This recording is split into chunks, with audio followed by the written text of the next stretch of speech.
sobre o tema, né, que é a preparação. Preparação. Como é importante a preparação do homem de Deus, da mulher de Deus, no dia a dia, na nossa vida, para nós alcançarmos as bênçãos do Senhor. Como é importante.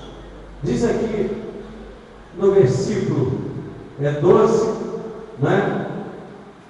Ou melhor, passou correndo aqui a Jesus. Vamos lá. Eu ia pedir até para tirar aquele ventilador ali que está desmarcando a palavra. Prepara-te, ó Israel, para te encontrares com o teu Deus. Amós 14, 12. Aleluia. Amós 4, 12. Então você preste atenção que tudo há uma preparação.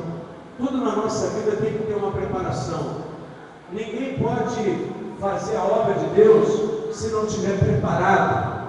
Ninguém pode fazer parte de um grupo se também não estiver preparado ou prepará-lo para aquilo que deve ser feito. E eu me lembro muito bem de um homem que foi preparado, não é? Há muitos anos. Ele foi preparado, porque Deus, Ele é onisciente, onipresente, Ele sabe de todas as coisas, onipotente, né? Ele é onisciente, onipresente, onipotente. Ele conhece o fim, o começo, porque Ele do fim começa e do começo Ele termina. É tremendo. Está escrito, eu começo do fim as coisas. Não sei o versículo agora que está escrito, mas Deus já consolidou tudo na nossa vida. Mas para nós há uma preparação. E eu me lembrei aqui do homem que se preparou para ser um líder e foi fiel ao líder, foi fiel em todos os momentos. Então nós, como servos de Deus, nós já estamos sendo preparados para essa conversão já há muito tempo. Não tem aquela conversa, não dá por isso, por aquilo, eu cheguei atrasado, houve um problema comigo. Há uma preparação já de ano, uma preparação de agenda. Então nós temos que estar preparados, porque nós somos de Cristo. Hoje nós somos ministros de Cristo, né? Você tem que sempre estar com a palavra de Deus na sua boca. E eu lembro aqui de Josué. Ele andou com Moisés pelo deserto, e a gente observa a obediência daquele homem que estava ali se preparando para um grande ministério que ele não sabia. Ele sabia sim que ele estaria com Moisés, mas ele não sabia que ele seria o homem que iria levar o povo até a terra prometida.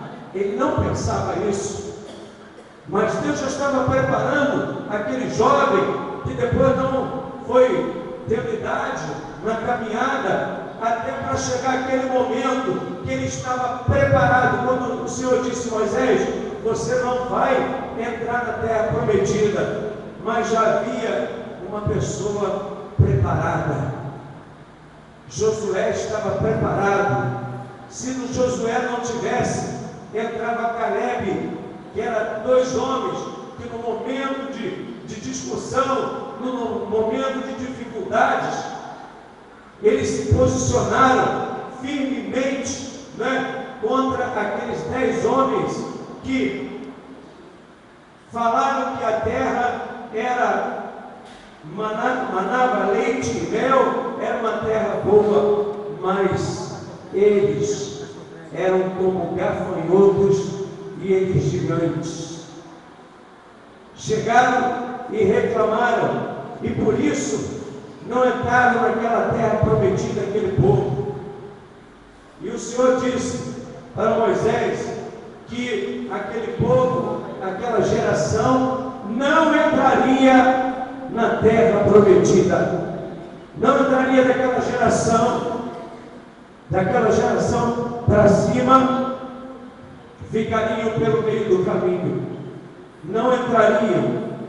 Então Deus, Ele já tinha alguém preparado, prepara-te, ó Israel, prepara-te, ó José, prepara-te, ó Maria, prepara-te, ó Antônio, aleluia, porque a volta do Senhor está próxima, e nós temos que ser aquelas pessoas que vamos levar muitas pessoas ao trono da graça de Deus.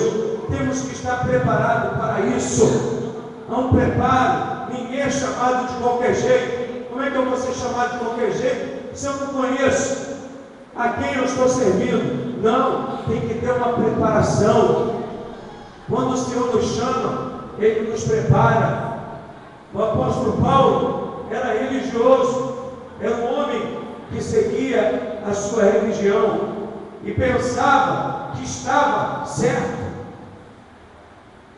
Foi no momento que ele perseguia a igreja, no momento que ele pensou que ia em Damasco fazer uma devassa, foi naquele momento que ele teve encontro com o Senhor dos Senhores. Ele teve encontro com o Todo-Poderoso. Ele teve encontro com Jesus, aleluia, aleluia, louvado seja Deus. E ele naquele momento, ele caiu do cavalo, literalmente, caiu do cavalo e foi para uma rua, conduzido a Damasco, uma rua chamada Direita, aonde um homem iria orar para ele e ele seria curado. E quero dizer para vocês, depois que Paulo foi também perseguido, porque começou a pregar dentro de Damasco, houve logo uma perseguição contra ele, e ele não se abateu, procuraram matá-lo, colocaram ele sobre um cesto, e tiraram ele daquela cidade sobre um cesto, e houve uma preparação de Paulo. Agora que eu quero falar para vocês, Paulo, antes que era Saulo, ele levou, parece até, quando a gente faz seminário de 3 anos, né? A gente fala, é bom aprender, é bom estudar para você saber certas coisas. Ele levou, mais ou menos, que os teólogos dizem, para sair pregando, parece que foi rápido, levou 3 anos. Ele chegou a parar na Arábia Saudita, não é? Ali conhecendo de Jesus, falando de Jesus, para depois ele sair falando do poder de Deus. Estava se preparando. É preciso um preparo para você se encontrar com o teu Deus.